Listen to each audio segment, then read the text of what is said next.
پاش عملی به قرآن بدهد. انمین قرآن عظیم شان در انمین شب قدر فرود آمد.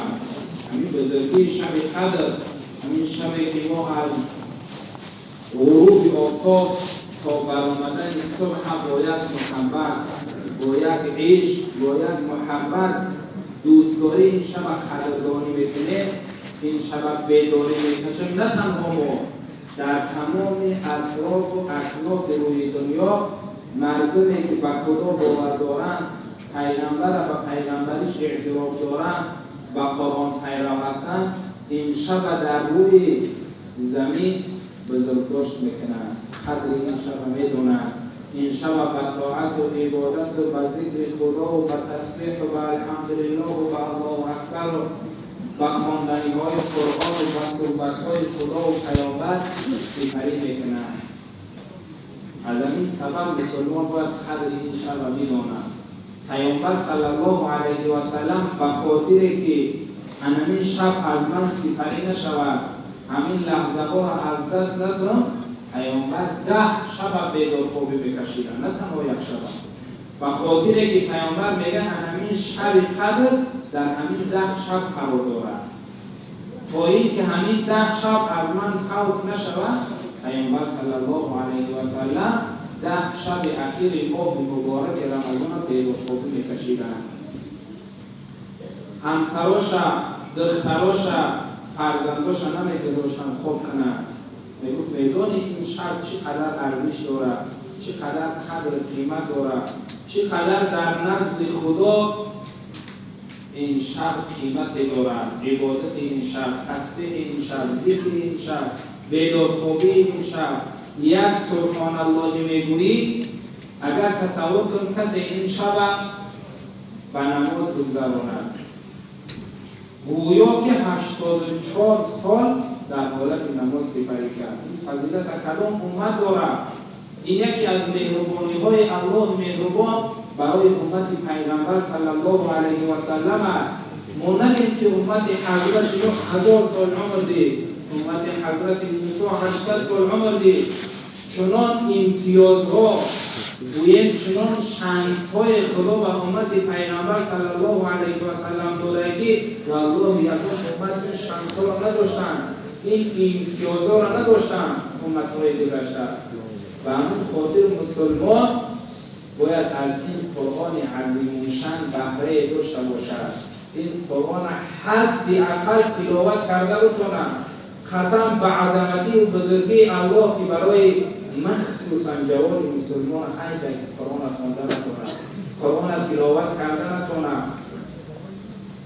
سال گذشته وقتی که ما در عربستان سعودی همراه حاجی‌ها بودیم، من به حاجی‌ها گفتم قسم به پروردگار تاجیک هم می‌بینی، این ریشش ریش سنتی، روزبلگی هم می‌بینی، قد و قامت هم می‌بینی، لیکن در برش یک افریکن سیاهی که نه رنگ داره نه زیبایی داره، قرآن تلاوت میکنه، موی سفید تاجیک همون سیاه تماشا میکنه و خوب دیدش میره، لیکن قرآن خوانده نمیکنه. در نزد خدا شکل، صورت، پولداری، مالداری، قوت، بازوهای بقوت هیچ ارزشی نداره. در طول تاریخ هر یک پهلوانی که در زیر خاک استخوان‌هاش میده شد، هیچ ارزشی نداره.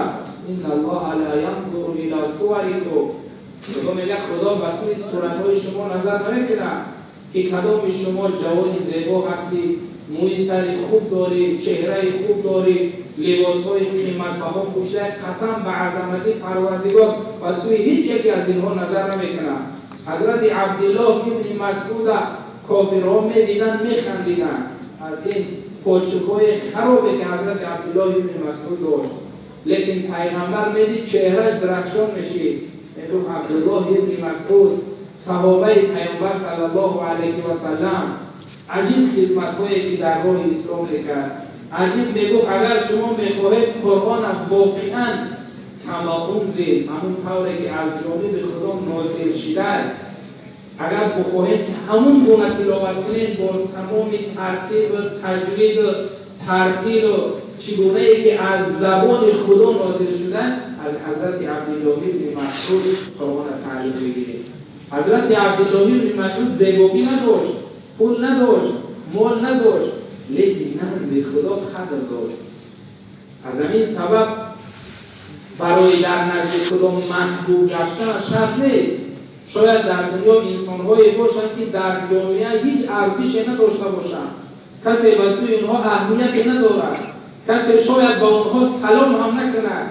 یک انسانی که اصلا کسی اون انسان‌ها را انسان کامل و واقعی هم حساب نمی‌کند، لیکن نزد خدا ارزش دارد، لیکن دعای او را خدا قبول می‌کند. این الله لا ينظر الى صوركم ولا الى اجسامكم ولكن ينظر الى قلوبكم واعمالكم. لیکن خدا را مورد نظرش قلب‌های شما و عمل‌های شما است. از همین سبب در قلب مسلمان باید دو چیز یافت شود.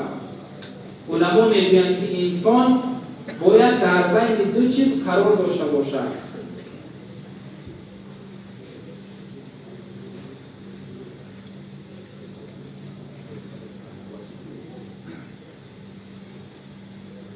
انسان مسلمان باید در قلبش دو صفت وجود داشته باشد. علما میگویند که یکی صفت امید به خدا، امیدوار به خدا باشد، به رحمت خدا امیدوار باشد. دیگر در قلبش ترس خدا باشد، از خدا باید بترسد. مسلمان باید در بین همین دو چیز باشد، هم به رحمت خدا، هم به جنت خدا، هم به مهربانی خدا، هم به بخشش خدا امیدوار باشد که الله مرا میبخشد، الله بزرگ دارم، الله مهربانی دارم، هر چند که گناه کردم لیکن وقتی که رو به سوی خدا میارم خدا مرا میبخشد. این را میگن امید به رحمت خدا. و در برابر این باید مسلمان از عذاب الهی ترس داشته باشد، حیبت و قدرت توانایی پروردگار بترسد، در قلبش هم ترس خدا باشد، هم امید به رحمت الله. حضرت عمر رضی الله عنه از این صحبت میکرد، میگفت که والله لو ینادی منادی، میگفت قسم به عظمتی و بزرگی پروردگار، اگر در روز قیامت ندا کننده از جانب خدا ندا کند بگوید که کلکم تدخلون الجنة الا واحد، همه شما داخل جنت میشوید مگر یک نفر داخل جنت نمیشود. حضرت عمر رضی الله عنه با همین عظمت و بزرگی میگفت به نام الله من میترسم که همه داخل جنت شود، همون یک نفری که جنت نمیشود که من عمر نباشم. میگفت والله اگر در روز قیامت ندا شود از جانب خدا که همه شما دوزخ میروید مگر یک نفر بهش میرود، میگفت آنقدر به خدا امید دارم، به رحمت خدا باوری اطمینان دارم که امید دارم که همه دوزخ میرن، همون یک نفر من عمر هستم که جنت میرود. امید به رحمت الهی را میگن. مسلمان باید بین همین دو چیز باشد. اگر ما امیدمون به خدا زیاد شود، ترسمون کم شود، ما ناکام میشیم، چون که امید به رحمت خدا میکنیم.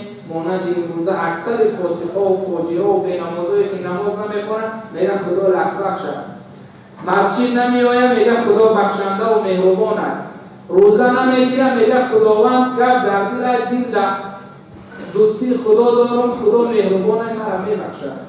مسلمان باید هم ترسی از خدا داشته باشه، هم امید به رحمت خدا داشته باشه.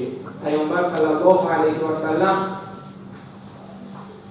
روز داخل یک خانه شد، یک جوان خبر گرفت، جوان در جاگه مرد خواب شد. وقتی که پیامبر در آمد گفت کیف اجدک، گفت ای جوانی از چه حال داری، در چه حالت هستی؟ گفت یا رسول الله ارجو رحمت الله و اخاف ذنوبی، گفت ای حبیب خدا قسم به عظمتی و بزرگی پروردگار بسیار به رحمت الهی می‌گویم، خدا را دوست می‌دارم، امید دارم که خدا مرا میبخشد، داخل جنت میکند، لیکن و اخاف ذنوبی، لیکن از گناهان بنهایت میترسم. یک خدا اگر در روز قیامت مرا از گناهان پرسان کند، من چی جواب میدم؟ از گناهان میترسم.